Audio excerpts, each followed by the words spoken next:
Hello, everybody. I am so happy to be on. Welcome to the KCK Inspiring Moments with Kaylin live radio show. I am your host, Kaylin John Louis, and I am having a wonderful day. Just a friendly reminder, I want to make sure I reinforce that you are following safety precautions. We still are in a time where some people may be getting sick from colds, the flu, COVID. Just make sure that you are staying safe, you are taking your own personal safety precautions, and you're just ensuring your safety when you are by yourself and when you are around others. Again, thank you for tuning in. And if you have any questions, comments, or concerns, please feel free to put them in the chat at any time. I also ask that you share this with others, have them tune in, because today's discussion is going to be very, very important. I believe it's going to be very productive, and we're going to hear some great things about African American history, why education is important, and truly about celebrating Black excellence. Again, I'm glad to be on. I hope everyone is enjoying their day and has been able to get yourself ready. I know that some people are preparing for things with their family, so I hope that you get ready for that and that today has just been beautiful. Just to get right in, I do want to say it is officially February, and around the world, people are celebrating Black History Month. Typically during this month, Black people worldwide celebrate the historical achievements that they have accomplished in this country, honor the unspoken heroes who've paved the way for so many generations, and appreciate the unique culture that African Americans have created. However, due to recent events in our country, many have seen others try to diminish the importance of Black history. And you would think that years and after the years of our ancestors trying to fight to keep our Black history alive, that it would not go in vain. Yet we're still witnessing people openly try to sugarcoat the real Black history and prevent others from teaching certain aspects of it, as well as trying to censor different things that are being put out with Black culture. And I think it's important, and we're starting to realize that we as a people must begin to learn our history for ourselves. It is so important that we not only celebrate our Black history just in February, but that it continues year round, and that we are constantly making sure that our voices are heard, that we celebrate all that we have come from and where we're going. It's important. And so tonight I have the honor of leading the following conversation. Our History Matters, a panel discussion on the educational value of African American history. I have some wonderful and incredible panelist guests on with me, and I am looking forward to having them introduce themselves. So none other than Miss Nia Terry, Mr. Elijah Edwards, Miss Talithia Edwards, Mr. Joseph Ward, and Commissioner Diane Williams Cox. These are my guests. I'm going to allow Mr. Elijah to introduce himself, and after him, then I will go to Nia, then we'll go with Miss Talithia, then we'll go with Mr. Ward, and then we'll go with Miss Diane in that order. Good evening. I'm My name is Elijah Edwards, and I'm a 10th grader at Sale High School. Thank you for being on, Elijah. So glad to have you on, and I am grateful that you could be a guest representing the youth generation for this conversation. Nia? Hi, everyone. My name is Nia Terry. I am currently a senior at Florida State University Schools. I serve in many capacities in the Tallahassee community and in the Florida community. But for the most part, most of my roles are about student advocacy, whether it is promoting diversity in our community or it is promoting youth mental health and education. Either way, I serve in both capacities, and I'm so excited to be here with you tonight. Thank you for being on, Nia. Miss Talithia? Yes, good evening, everyone. So glad to be here. Thank you, Caitlin, for having me. I'm Talithia Edwards, a local community advocate and coalition builder here, and a parent of one of these great youth panelists here talking about the importance of education. So thank you for having me. It is my honor, Mr. Ward. Hello, everybody. My name is Joseph Ward. I'm a Tallahassean by day. I work for Neighborhood Medical Center in the HIV/AIDS prevention program. On my own time, I'm the author, founder, and creator of On the Shoulders of Giants, where I tell the stories of the sung and unsung heroes of the African diaspora. Everything I do is just to empower my community to make sure we're in a better place. We love to see it and we love to hear it. Thank you so much, Commissioner. Good evening. I am your city commissioner, Diane Williams Cox, and I am just plumb pleased and proud to be a part of this panel discussion. Of course, Black history has educational value, and I'm glad to talk about why and why it must continue to have such value and why we must continue to teach others about our history. Thank you for the opportunity to share. Thank you so much for coming on. And again, thank you to all my guests for being on tonight. I am so excited. And y'all, if y'all have not heard of these 5 people, you need to know them. These are some very, very important people in our community that are doing everything they can to make it better and to use their voices for change, to allow their voices to be heard. So just to get right into the conversation, I want to first start off with the main question of, why do you feel Black history is important? For me to get it started, I know that for so long, a lot of people have looked at American history. They've seen everything from how we got started to how they went all the way from nothing to building all the way up into American to the nation it is today. I mean, African American history is what has allowed American history to progress. Our voices, our achievements, our lives, and people before us have paved the way so that so many technological advancements could happen and that so much in our country could be what it is today. And so I want to hear from my students first. Nia, I want you to tell me, why do you feel Black history is important? I feel like I should start by saying this. I get to say that I am proud to be Black. And the reason that I get to say it is because I know, right? I know Issa Rae famously said, I'm rooting for everybody Black. And the reason is because she knows. She knows what we've been through. She knows where we've been, what has happened to us. She knows the bad things and the good things. She knows the things that she can't always agree with, and she knows the things that she can. The decisions that she wouldn't have made and the decisions that she would have. But either way, she can still understand and see the struggle that caused so many of those decisions. Actually, someone just said, a people without the knowledge of their history is a tree without roots. And I absolutely agree. If we don't know who we are, we don't know who we can become. If we don't know who we are, we cannot be proud of who we are currently. And I think that's why Black history matters. It's not just about learning random facts and random dates in history. That's ineffective teaching. It is about understanding what we have come from, whether you are a Black person or whether you are an American or whatever else you are. It is about understanding where our nation comes from and what our nation comes from. And we can understand what we've been.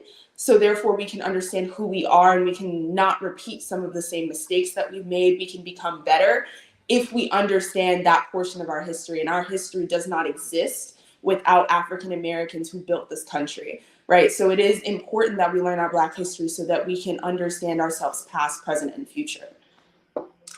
I love that, because it is very important to understand your past, present, and future. Knowing the past opens up doors for your future. So I'm very glad that you mentioned that.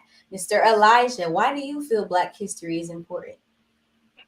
I believe that Black history is important because as people, as our people, we should know where we came from, so that first of all we can be proud of how far we came, and so that we can't digress further backwards. Like there's a saying that is, those who don't know their history are doomed to repeat it.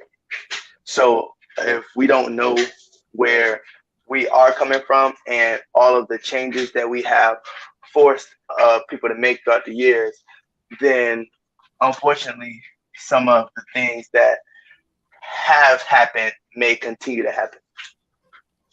I agree. We unfortunately see history repeat itself a lot, not just in Black history, but in American history, where there have been several things to happen. So I believe education is so important to avoid that. Miss Edwards, as a parent, why do you believe Black history is important? Well, I think Nia and Elijah said it perfectly. We have to know who we are, right? When you asked me that question, it made me think back to where did I develop the pride in being Black and really wanting to dig deep and know more than what I was told in class. And there was a lady in church who gave me this small, it was a little tiny book about Black history. And it actually, the first line, it said that African history, the Africa is the place, the cradle of civilization. I remember reading that line, the first line in the book.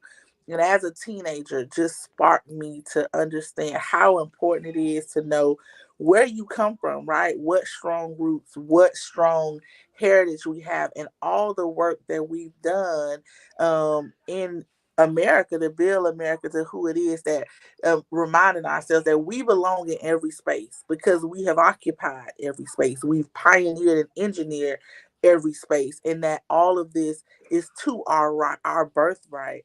And so I think, as a parent, I've tried to instill those particular viewpoints and worldviews into my children, and continue to try to do that for my own children and the children and the families that I work with as well.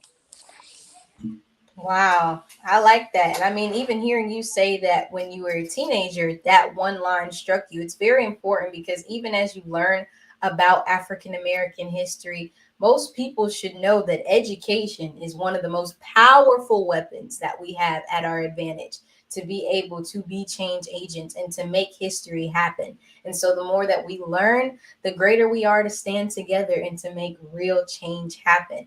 Mr. Ward, why is Black history important to you? Well, to be blunt, it's our story. Every group of people on this planet all have a story. Every people have a story. We have a unique history as African Americans. We have a unique history on this continent. And for us to be where we are today, we had our ancestors who contributed a lot to the specific furthering of us as a people. Now, if you look at certain aspects of our history, look at West African history, they have certain people in positions that they call the griot or a jele. The griot or the jele was the person who was responsible for making sure that the king knows the history of his people. Like we said, a tree without roots can't grow. And that's the whole point of it. If you don't know your history, how can you grow as a people? And people who don't know their history can also be programmed, can be enslaved, can be told anything. And everybody has a unique history and a unique space in the time of this world. And so us as Black people in America, or just African people or descendants of African people, we have a unique history, we have a unique story. And we should know our story so we can teach our children their story, and they can teach it in the future. That way we can continue to know who we are so we can continue to grow. I love that. It truly is a domino effect. The more one learns, the more they can help others learn, and the more we can build with each other to really be a great people who knows about themselves. As you stated, knowing your story, knowing your roots is very important. Commissioner Diane Williams Cox, why is Black history important to you? I am glad you asked that question. Black history is American history. Without Black history, we have no American history, not one that includes everyone.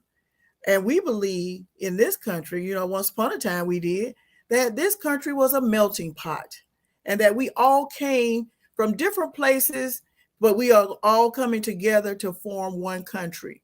So without the Black or African American experience, then American history is bleak, is dull, it is incomplete. So, of course, African American, Black history, whichever you prefer to call it, is important because it is American history.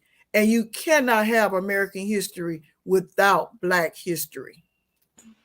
Very, very true statement. And I love everything that everyone is saying because it is important. Our history, us knowing where we came from, even back from the sad part of history when we were enslaved, when there were things that happened. There was so much tension and so many things that in the beginning African Americans did not know that much. They did not know much about each other, but the one thing that stood was their unity. The one thing that stood was their connectedness. And because they slowly but surely began to teach each other their history, they began to make sure that they were together, it allowed them to grow. It allowed us to evolve. There have been so many generations to come before us that probably experienced some things that, by the grace of God, we don't have to. But unfortunately, as I stated earlier, there are some things that we are still dealing with as a people. We would think that all those years of our ancestors fighting, marching, standing up for what they believed in would cause us to continue to progress forward. But unfortunately, there are some views and some people who don't believe that we should progress. In particular, most of us here, we live in Florida. We have seen the recent article, the recent statements that have come from the governor about the new AP African American Studies course that in their quotation mark, he says it lacks educational value. And hearing that statement, of course, was by all means inappropriate, by all means something that definitely struck at my heartstrings because knowing that I am a young African American young woman and to know what it means to be young, Black, and educated, to know how much power there is behind it, and hear from someone that it lacks educational value is very infuriating. So I want to hear from select few. Kind of want to start this time with Miss Talithia. What was your reaction to this statement? And how did it kind of string your heart? How did hearing the fact that it said lacked educational value, how did that make you feel? If not Miss Talithia, we'll actually go ahead and start with Miss Commissioner Cox while she is getting that together. Okay, let me say this. How I felt was, first of all, you don't tell me what has educational value. It matters not what you call me, but what matters is what I answer to. And I do not subscribe to that. Secondly, I've had many conversations with folks about that statement. You want to communicate with us, then you have to communicate with us in a language that we understand. While you may not have intended it, and I don't know what his intentions were exactly, or whoever was that said it, but as I said to someone, you cannot say Black Americans or African Americans or our educational system has no educational value in the same sentence. You would need to clearly explain what you meant or what you did not mean, because I do not subscribe to that. I do not accept that. I know that knowing about my history has educational value, not only to me or Black people, but to all people, because it is good to know about all of us. We're all here on this planet. And I know that there's only one race, the human race. And what we need to do is be able to understand and communicate with one another. So I would say if I had an opportunity to have an audience with the governor or the Department of Education, or whoever said it first, I would help them understand that that's not how you communicate with us. You need to clearly communicate to us what it is that you actually meant. And then I could clearly communicate to you that I don't accept that. I do not subscribe to that. I do not believe that. And we just have to have a conversation from there. Right. I like the statement that you said that it's not even just about especially learning our history. There are people who are not African American who consistently just want to know history in general so that they know where everybody comes from. They know why things are the way it is. And so, of course, it struck us as African Americans, that statement, but it's so much more than that because this course if others have not looked into it, I want you to know that this course, some of the topics that they're covering are really just about what happened from Reconstruction to Black politics to talking about racial uplift to talking about the Renaissance to talking about the long civil rights movement. It's really educating about certain topics that only get a brief review in normal US history courses. It's an option for them to expand. And so this course was more than just education, it was really representation. And so when you hear other people say, or you hear accusations that it lacks educational value, it's like you're taking away that representation from so many young people, so many future generations who may just want to know more about how our world was constructed, how our nation was made what it is. And I think it's very important, very, very much important that we continue to stay educated about that. I want to hear from Mr. Ward. What did that statement what type of feelings and emotions did it leave you with? I expected some things like that from DeSantis. It it made me go look at the curriculum. I expect. I feel I got a certain way I feel. I expect him to behave like that. But I went and looked at the curriculum myself. And like you said, I think it's a great curriculum. I think it's a lot of great information in that curriculum that young students can learn from. But also, my first mindset was I expect Ron DeSantis to do that. My second mindset was, is of course it's wrong. I don't like that this is happening. But then the next thought was, okay, so what should we do? So I'm also in the mind state of, we see that they don't want us to have our history. So on our own, I'm hoping that, okay, we are looking at our communities, the different people in our communities, the different leaders, community centers, organizations. Let's make sure we are getting together to teach our own history to ourselves, because we see we're getting pushback. That curriculum has to be a powerful curriculum for them to attack it like that. So we're getting pushback. But let's fight back at that, but let's also counter that or support that with making sure that we're getting together so we can have our own history in our own community, so we can get that back on board, but we can have some support with that because we see how they're treating our history. Very important, very important, and a nice statement. I like that you said that because it is important. I mean, of course, some things may have been expected, but it is definitely a jogger, or it's kind of like that initial oomph inside of you that's just like, okay, this makes me now want to learn more about my history. It makes me want to really dig deep and say, why is this happening? Why do people feel that it should not be taught? Nia, what was this statement? How did it cause you to feel? What were some initial reactions, emotions when you heard the words lacks educational value? Well, so Kaylin, you and I have talked about this. I'm a student in the class. So as someone who is in the class getting an education, I think I laughed for a good 5 minutes. And then after that, I had to decide, okay, what do I actually think? Because as a student who's sitting in an educational class, how could it possibly lack educational value, right? And so then I have to go and think, right? So what I came up with is, I can see why there would be a thought that it does lack educational value. Because if it teaches what is different and what doesn't want to be taught, what people don't want to be taught in history, and if it criticizes America in any way, shape, or form, if it says that America has had issues in the past, then it might bring up wounds in people. And so what I thought was, it can't lack educational value. It has too much educational value. It doesn't lack it. It doesn't feel like something that has absolutely nothing or no value in it.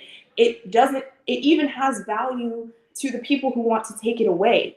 They realize its value more than probably anyone else, because they realize the power that it has to take it down. In fact, if you look into the curriculum, and if you look into what people were saying about it, it's Unit 4 that is the biggest problem. And do you want to know what Unit 4 is about? Unit 4 is about movements. It's about all of the movements, it's about intersectionality, and it involves more current events than any of the other parts of the units. So, for example, Unit 2 is a unit about slavery. Unit 1 is more about Africa, and it's also about, and the pre-unit, like the precursor, is what does it mean to be Black? And so right now, if you are a student in the other classes, I think students don't move into Unit 4 until closer to March. But Unit 4 is strictly about movements and about how people go about changing things. And if you are in a position of power and you are unfairly treating people or oppressing people in any way, the last thing you want people to know is how to change things. And it doesn't mean that, the governor specifically, it's not attacking him specifically, it's not attacking anyone in that administration specifically, it's saying as a general, you don't want people to know how to change things if you like it the way that they are and if they are comfortable for you.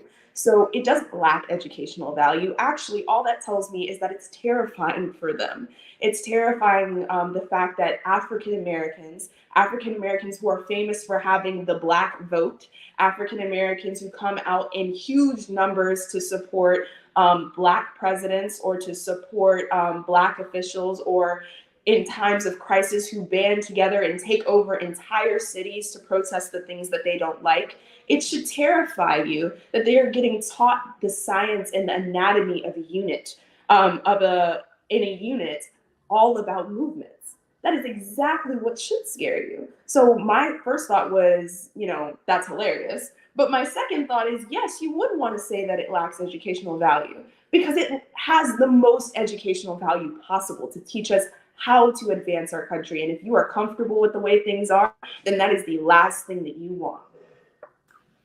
Kaylin, can I speak to that point? You can. Let's put this in perspective. The AP course is going to be taught to a very limited elite group of students. I think that we put a lot of emphasis there, but that should spur us to want to make sure that all students are being exposed to African American history, not just those who take the AP course. There is a law that has been on the books, Florida Statute 1003.42, and I believe it's subsection 2, that required the teaching of African American history since 1994 in the state of Florida. It was supposed to be taught in all 67 school districts. It has not been fully implemented in almost 30 years. That's where the fight really should be, not on a unit of the AP African American Studies, but the fact that we are not exposing our students to what the law that is already on the books since 1994. In fact, I read an article where Governor DeSantis was still in high school when that law went into effect. So for me, that's where we get the greatest impact, making sure that African American history is being taught to all students in all grades, in all 67 counties. Right now, of the 67 school districts, only 11 are teaching a curriculum of African American history. So look at that, the number of students who are not being exposed compared to the number of students who will be taking the AP course. A very small subsection is where we're focused, but we've got to make sure that African American history is being taught in all 67 school districts. I'm glad you made that point. I really am, because I was just getting ready to talk about that. It is very important because we want others to see the educational value. If we want people to not feel like they can't learn about their history, then we have to expose it to them. Anything that happens in our world, if you want change to happen, if you want things to happen, you have to expose people to that. You have to give them the opportunity to seek that education, to have that outlet. But if there's no outlet, then they don't learn. It's very important. And like I said earlier, education is a powerful tool. It's a weapon. So if you get educated, of course, it's going to be, as Nia said, terrifying to some. that we know so much and are educated so much. It's very, very important.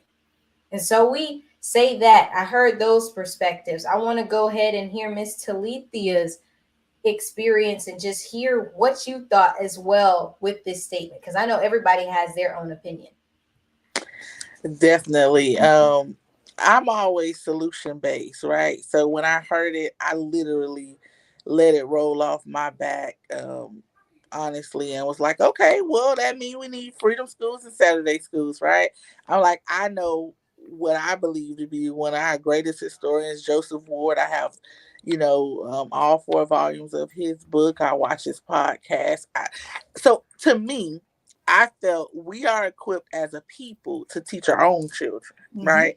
And so that was my first response. I did not get upset. Because again, we are living in a time where we are seeing so much of this happen and so much of this come to our forefront every day that I'm like, what are the solutions in community? What is the power that we have, right? And we have a great collective power that we really need to again begin to teach ourselves and our children, because we need to understand, because someone on it mentioned, Kaylin, I think it was you, that we're the same Black community that these politicians go to get their votes from, right? We're the same community that carries most of these votes.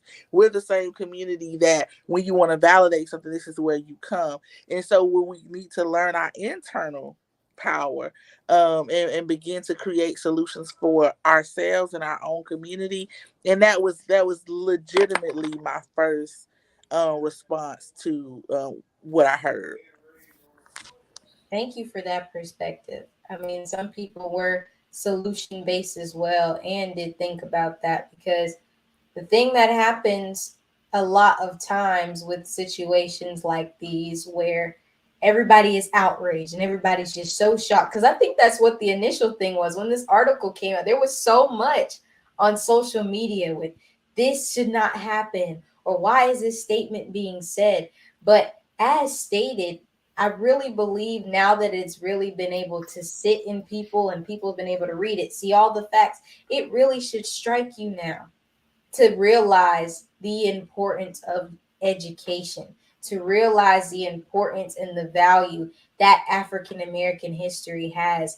And I really do believe that the more and more people become educated about it, people can talk about it, the more important it will be. Now, I don't know if anyone saw, but when the article first did come out, they did have a rally, a Stop the Black rally, I think, or Stop the Woke rally, something like that. I'm so sorry. Stop the black attack. The black attack. Yes, Stop the Black Attack rally. And Elijah, we actually saw that you were out there. There was actually something on MSNBC where you got to share your perspective and share how you felt in that situation. So I kind of just want to see how it really is. How was that? Or how was it to be able to use your voice and really have a platform to share how you felt with this situation? It was an interesting experience. It was kind of nerve wracking at first to like go up on the stage and look at all the cameras and people, but it was kind of empowering to share how I truly feel about the subject. That's good. I got to see it myself, and I think you did a great job. So thank you for representing not only yourself as an African American male, but you also represented us as a youth population out there. So thank you for that. But even as we've stated before earlier, the statements that have happened, but we've also pushed education. And so I really want to pose this question to everybody. Let's say that Black history is no longer included in the curriculum, right? How can our communities still make sure that future generations are educated about the valuable contributions African Americans have made to this country? I want to start with Mr. Ward. What is it that we as a people, we in our communities can do to really make sure people stay educated? Well, Talithia mentioned it earlier, but everybody within our community who knows something about Black history, you get together and you gather young people, older people, and we teach ourselves our own history. We have to be honest with ourselves. It's really up to us to teach and learn our own history. especially if we can all accurately articulate how the schools and how the systems are fighting against Black history. Like we mentioned earlier, it's not being taught at the basic level in all 67 counties. So, okay, those of us who know it, it's up to us to teach it, and making sure we go into the communities, creating these environments wherever we can, and teaching the history on a regular basis. Because if we don't teach it, we won't learn it. There's a great historian, J.A. Rogers. Look up J.A. Rogers. I consider myself a digital version, a modern version of J.A. Rogers. He's the one who exposed us to a lot of the unsung heroes of the African diaspora, Black people throughout the world who did significant things. So just like that, just like I just taught you about J.A. Rogers, you go look at his information. But people like myself and others getting out there, getting into the community and actively teaching the history. Because if we don't do it, they're not going to do it for us.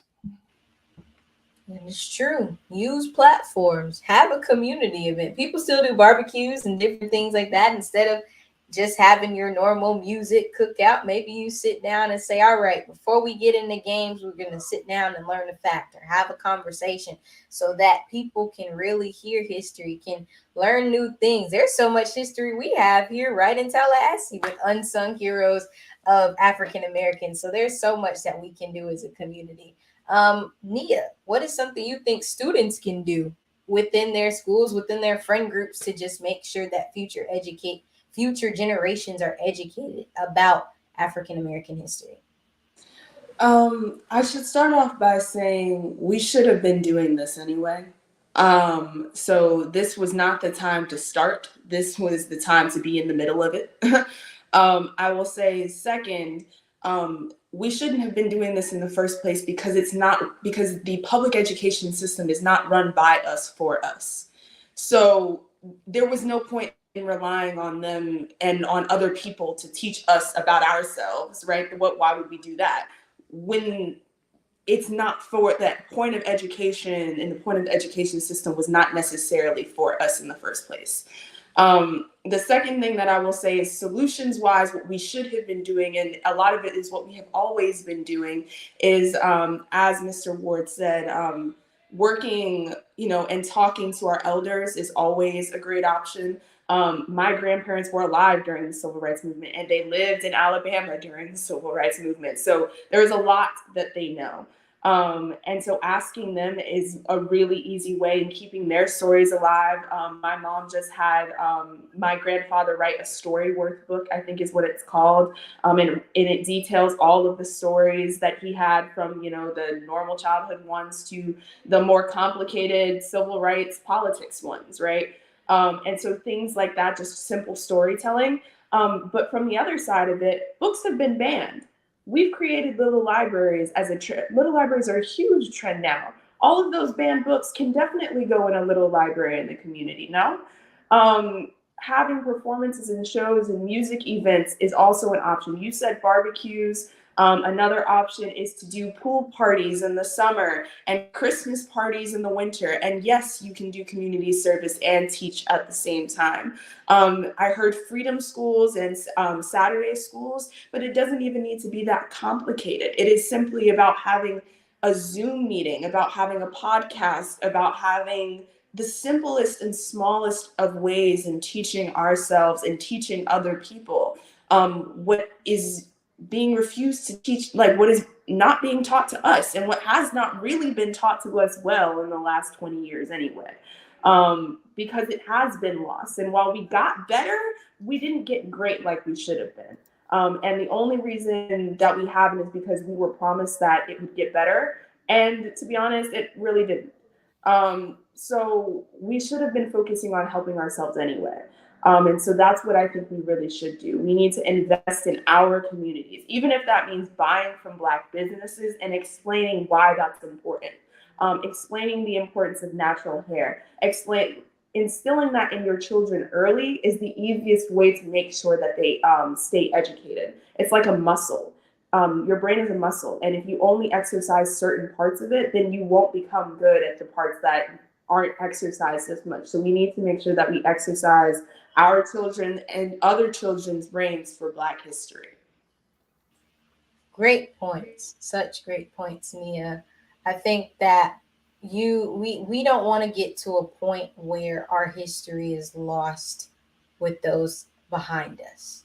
We don't want it to get to the point, just like some of us don't know what CDs are or eight tracks or anything like that. We don't want it to get to the point where our younger siblings, our younger cousins, our future children don't know anything about African American history, because we don't want them to get into another point where they feel mentally behind or mentally, because like they said, when people were in slavery, they were mentally, after they got free, they still had that mental slave mentality where they felt like they were behind because they didn't receive the education. And I think it's very important, even within myself, that while I'm on here on this podcast, while I have different people coming on, the more we share our stories, the more we share our viewpoints, the more we can really connect and allow others to learn.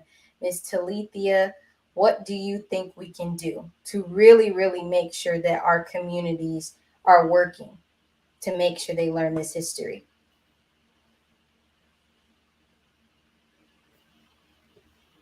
Because history is important. Can you hear us? Uh-oh. We'll go ahead and move on to Commissioner. I was gonna say I'll come in while she, because it's hard to unmute is what's happening. I think when let me just start by saying this: my grandmother, my maternal grandmother was 8 years old when slaves were freed. That's how close slavery is in my lineage. But we also must remember too that every Black person was not enslaved during that time, and that everyone who came from Africa were not slaves. We'll keep that's part of the education. And we also have to understand that there were those who did not adopt that slave mentality. And they were the ones who got in trouble, and those were the ones who rebelled, the Harriet Tubmans of the world, and others who tried to take others to freedom. So we that's the history that we need to know about it. Everybody was not out of their mind enslaved. There were those who had a higher calling and a higher thinking. But I think that what we've got to do is what we used to do. When I was in elementary school, we had a 1 week of Black history, 1 week of Black history. And we learned what we learned in that 1 week. It was incomplete, but we learned what we learned. It is important for us, our churches, our organizations, fraternities, sororities, other civic organizations, NAACP, Urban League, all of these organizations, historic organizations who were founded during the time when we were trying to progress. It is incumbent upon all of us to make sure that this education continues. And I'm going to just be transparent and clear. We cannot just rely on parents to do this, because parents don't know. Some of them don't know. So it's an education that there needs to be trusted voices who can provide this information with the receipts, be able to point to, because I took one of my kids to see Selma, and he was having a hard time believing that something like that could happen. So we've got to be able to make it real, bring it in. And I love the idea that Nia and that you all are using with the podcast and the different things. But there are some basic things that everyone who may not have access to the internet, who may not have access to some of these other modern technologies, books still work. Books that may have, like she said, that have been banned. Open those books. Create a library in the house. Go to the library if you can and find these books and read them. Watch videos. Watch movies. As Whoopi Goldberg said, because she was one of the executive producers of Teal, that they may ban the books, they may pull the books out of school, but there'll be a video. You can go to YouTube. You can go to a lot of places to get this education. But let's not forget the foundation that we have built upon, and continue to use that. The church, the civic organizations, the elders in the community, they are full of knowledge that we can benefit from. But we've got to want to, when it has to be intentional. Yes, intentional is the word. People have to be able to know that if you want something, you got to work for it. Just like we want things in life, sometimes with your education, you got to work for it. You got to dig deep, you got to research. You might have to go to a traditional library and get yourself a library card.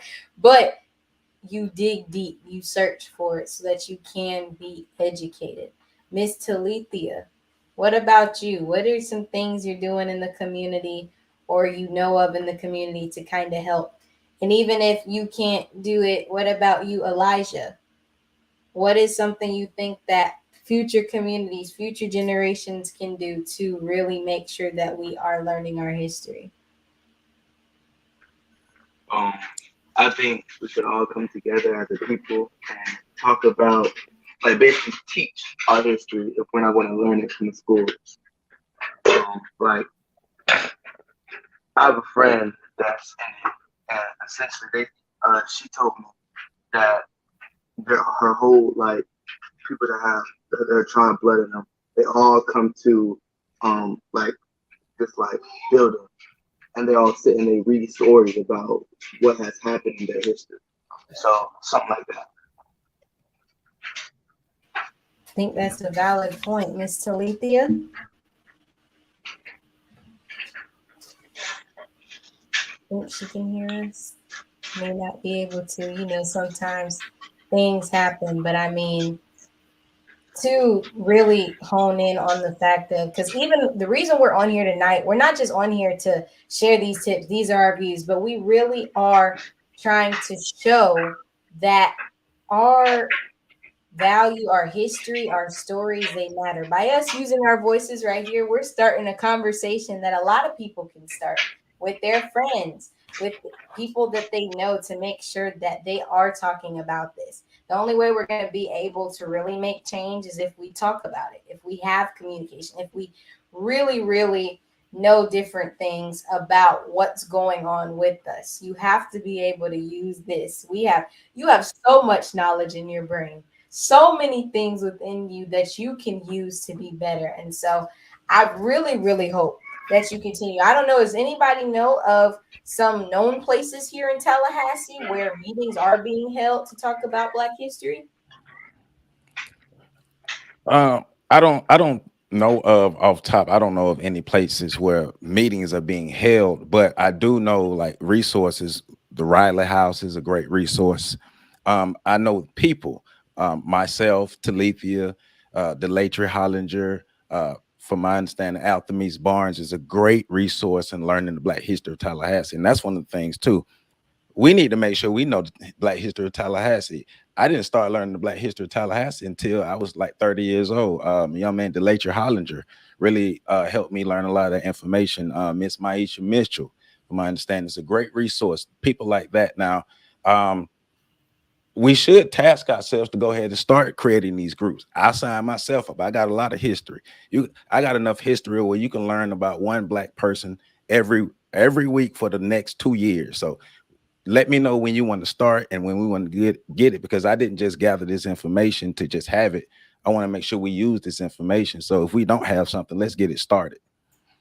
Yes, if you're listening and you want to learn more about your history, you want to know more about what's going on, where we've came from, and use it to help you go to the future, go ahead and get connected with Mr. Joseph Ward. I truly believe that we are important. And by us being here, we're representing, we might have so many young people, so many just people in general who may look at this and maybe feel comfortable sharing their story, comfortable sharing more about what it means to be Black, sharing more just about the importance of education, because it's so, so important that we continue to stand together. I think another thing that I do love, because as we are getting ready to get close to our time, I do want to make sure that I say, as I stated before, that don't allow this month of February to stop you from learning about your history. There are so many more months in the year. We are not having this conversation to have you, we're going to work up until February 28th and then it's over. No, no, no, no, no. this is just the start. This is just the brink. Because if we don't continue to push, if we don't continue to advocate, if we don't continue to use our voices, then it won't be there. So I encourage you, if you're listening, go ahead and make sure that you're not just celebrating the true essence of Black excellence during February. Have it go year round, whether that means sharing things with other people, as we've been stating over and over and over, getting educated, or even just enjoying the culture. And as we get ready to wrap up, I want to pose this last question to everyone, because of course we've talked about the unfortunate things that have happened in Black History Month, but let's talk about some of the great. I mean, we've had a lot of new people come up that are African American leaders. We have youth who are icons, who are paving the way. And so I want to know from anybody, are there any specific African American icons, unsung heroes that you personally look up to help you continue be the person you are today? I'll start with Nia. So first things first, for the groups that are around Tallahassee, I would say, especially if you're me and Elijah's age, the first thing I would say is, or if you're like older than us and you're college students, I would say definitely start looking to higher education institutions. Hands down, they've got it. They really do. Between FAMU just as an institution wholly, FSU's Black Student Union has it. But there are the NAACP for FAM, but there are a lot of different student organizations on college campuses. Peace Jam is one that me and Kaylin are personally a part of. They have it. They have the resources. If they don't have the resources, they know where to find them. And they will guide you in the right direction. So I will say that first. So if you're our age, definitely start looking towards those because they have them for you. And they are more than willing to talk to you about them. But as for people, some of the people that we talk about in school, I just feel like aren't enough. More recently, I mean, our teacher, our African American history teacher, his favorite is Henry Louis Gates, who kind of created this phrase of 40 million ways to be Black. And the reason I want to point that out is, if I focus on too many notable figures in Black history, then I'm going to forget the important people who exist in my Tallahassee community. I'm sitting on a podcast with some of them now, with Ms. Salithia and Mr. Ward and Commissioner Williams Cox. They are great examples of what it means to be one of us, and what it means to be Black. And so I want to make sure that we look towards those community leaders, because those are the types of people that keep me going. Looking towards the Obamas of the world and the Michelles of the Obamas and the Harrises of the world is great. I appreciate it. And looking to the Beyoncés and the Rihannas of the world is great. But make sure that you look to your local leaders, because you have a greater opportunity to forge connections with them. But two, they are the ones that really do the groundwork for all of the big ideas that some of your larger leaders have. They are the ones that are day-to-day talking to people. They're your day-to-day unsung heroes. And those are the people who really make the community changes without the politics involved and without the messy bureaucracy involved. They're the people who really care about you. So make sure that those are the people that you thank. Great points. Thank you for mentioning that, because it is important to look at those local. Ms. Talithia, is there anyone that you look up to?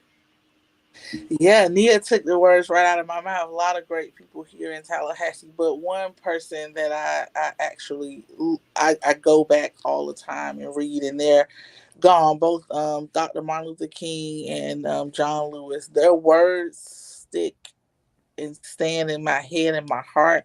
They're lasting words. They are practical to today, while they were, leading and doing their thing in their time. We recently lost John Lewis, and he wrote his last little words to us. And I was reading his book, and it was such confirmation of the work still to come. I mean, the still to do, and understanding that it is a marathon, right? Like we don't get it all done today, and that we do it together. And so their words are always kind of forefront in my mind. I keep Martin Luther King's letter from the Birmingham jail and the Why We Can't Wait, his words in that book just forefront as a community leader, just to remind me that a lot happens around you when you're doing the work, when you're pressing forward the way we are, that you stay in your lane, you operate in your lane, and you ignore the distractions, and you just keep on pressing on. And so those are just two of the people, but many, many local people here that I get wisdom and knowledge and look up to, especially our own commissioner, Diane Williams Cox. Here is like a mom and a mentor as well. So yes. Love it, love it, love it. And I mean, yes, I love Dr. Martin Luther King. His words will forever, forever inspire us. For the sake of time, I'm only going to take one more person. So I'm going to go ahead and go to Mr. Ward. Who's somebody that you look up to, that it may be a popular or unsung hero in African American history? CK Steele. CK still did a lot for us in Tallahassee. He put his life, literally put his life on the line to fight for our rights here in Tallahassee. I think everybody in Tallahassee should know his story, know who he is, and know the contributions that he made because of people like him and a lot of others. But the contributions he made really helped us to be able to press forward and educate ourselves and uplift ourselves here in Tallahassee and work toward being as self-sufficient as possible. So if you don't know who CK Steele is, go learn about him right now. Tallahassee icon. Yes. And I had all these people mention, I had everybody mention someone because I want you, if you're listening, to go look these people up, learn more about it, and get some education. I'm going to let Miss Commissioner Diane Williams Cox give some closing words for everyone before we wrap this up. Thank you, Caitlin, for inviting me to be a part of this. And I am so glad that my schedule was clear so that I could do this. And I feel honored to be a part of this great panel of current and future leaders. And I look to you all. I'm looking up to you all to carry this carry us forward. We're passing the baton to you all, and we want to make sure that you carry it forward. I want to share that one of the questions that was asked about the Tallahassee history. When I first came to the commission, I worked with Mrs. Altamise Barnes and another historian, Ms. Mary May, and we produced 3 series of history regarding Tallahassee. I can't give you the name of them right now because I don't remember, but they're on the City of Tallahassee's website. And that gave us a very comprehensive history of Tallahassee, Frenchtown, slavery in Tallahassee. So if you want to learn the local history, Black history of Tallahassee, Reverend C.K. Steele was included in that, and many others, as well as the first Black mayor of the city of Tallahassee, Dr. Ford. And so I want to just encourage you to, Caitlin, I'll try to find those references and get them to you so you can share them. But I will encourage you to continue to want to know more about not only our national history, but our local history so that we can share the proud heritage that we have here in Tallahassee and the very famous folks who've come through Tallahassee. Many of you may not know, but Reverend Dr. Martin Luther King Jr. actually came to Tallahassee several times. He and Reverend C.K. Steele were friends. Reverend R.N. Gooden and many others. Once upon a time, the preachers used to meet in the basement of the church and decide who was going to run for office, and they would get out there to support them. This is how we began to have Black elected officials. So I want to share, once I look it up and send that to you, you need to know your Tallahassee history. You need to know your national history, but you need to know because all politics and all history is local. So you need to know. Thank you again for the opportunity to share with you. Our history does matter. Our history is important because our history is American history. And without our history, American history is incomplete. Wow.